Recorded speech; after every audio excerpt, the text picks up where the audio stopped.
Há mais de 60 anos, a busca pelo ouro leva a doenças, destruição e morte para um povo que antes do contato, com a sociedade não indígena era saudável e autossustentável.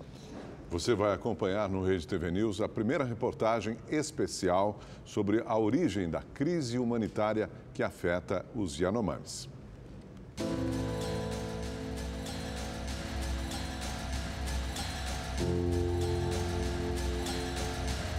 Dos mais de 180 povos indígenas que vivem na floresta amazônica, os Yanomami se concentram em cerca de 370 comunidades e 250 aldeias, localizadas nos estados de Roraima e Amazonas. Até o fim do século XIX, eles não tinham contato com a sociedade não indígena. Mas entre as décadas de 1910 e 1940, com a delimitação da fronteira entre Brasil e Venezuela, o território passou a ser explorado, interferindo na cultura, tradição e no modo de vida indígena. Que esses Yanomamis ali na década de 40, eles viviam isolados, isolados da sociedade maior, digamos assim, da nossa sociedade, da sociedade branca. A partir do momento que os não indígenas começam a adentrar e fazer o contato e a invadir territórios indígenas, eles começam a levar essas doenças. Isso se intensificou a partir da década de 70, porque havia a construção da rodovia perimetral norte. Já nos anos 80, a situação piorou com a corrida pelo ouro e a presença de garimpeiros ilegais na região. Não é um problema recente, mas que certamente piorou muito nos últimos 4 anos, por uma inaptidão do governo prévio, oferecer acesso à saúde de qualidade por meio de profissionais, por meio de insumos, medicações àquele povo. E de todos os impactos causados pela sociedade não indígena no território Yanomami,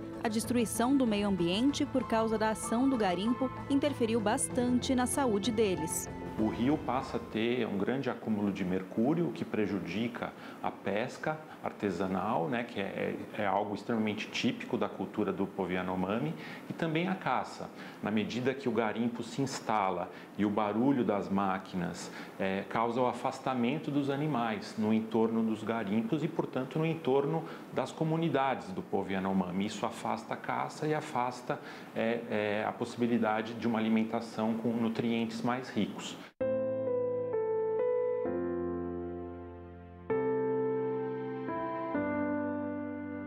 Segundo o Ministério Público Federal, em Roraima há registros de subnutrição infantil no território desde 2009. Houve um agravamento em 2017 e a crise humanitária chegou ao ápice em 2022. No ano passado, foram confirmados 11.530 casos de malária nas terras Yanomami, de acordo com o Ministério da Saúde. Um levantamento feito pela nossa produção, por meio dos números disponibilizados pela Lei de Acesso à Informação, mostra também que as mortes por doenças evitáveis cresceram ao longo dos últimos 4 anos. Durante o governo Bolsonaro, de 2019 a setembro de 2022, foram 416 mortes. Já nos governos anteriores, de 2011 a 2018, o número foi de 328 óbitos. Das doenças evitáveis infecciosas, certamente a malária é uma condição que poderia ser evitável com o controle e o banimento do garimpo na região e a oferta de serviços de saúde, pelo poder público, que oferecesse tratamento e diagnóstico precoce à malária.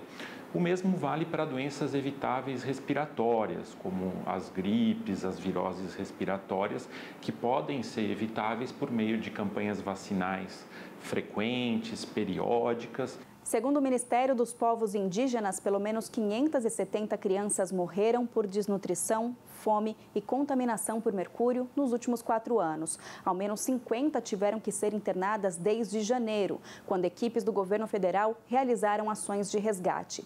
O Exército Brasileiro também tem adotado medidas de combate à fome e à fragilidade da saúde do povo Yanomami, levando alimentos e medicamentos. Nós temos uma tentativa do Serviço Público Federal de reestruturar o atendimento aos povos indígenas, Isso é nítida, a diferença entre a gestão prévia e a gestão atual, mas também paralelamente ao poder público, organizações não governamentais, as universidades, as secretarias municipais e estaduais de saúde podem atuar em conjunto com o poder público federal no sentido de oferecer ofertas de cuidado a essa população. De acordo com o último relatório Yanomami sob ataque, a área destruída pelo garimpo passou de 1.200 hectares em 2018 para 3.272 hectares em 2021 e ao menos 110 comunidades indígenas foram afetadas diretamente pelos impactos do garimpo ilegal nesse período.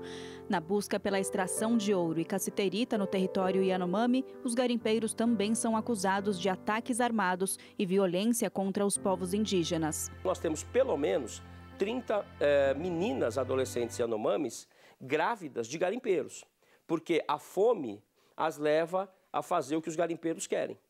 E essa é uma dinâmica conhecida ao longo da história, inclusive nos campos de concentração nazistas, né? Que tiveram historicamente inspiração das reservas indígenas das Américas. Isso é documentado. Então, este é um capítulo à parte que precisa ser imediatamente investigado e esses violadores, estupradores também punidos. Esta realidade que está sendo mostrada agora, ela vinha já acontecendo em anos anteriores, mas os dados relacionados à mortalidade infantil, à desnutrição, à cobertura vacinal, aos indicadores de malária, não estavam sendo informados devidamente aos órgãos públicos responsáveis e à própria sociedade.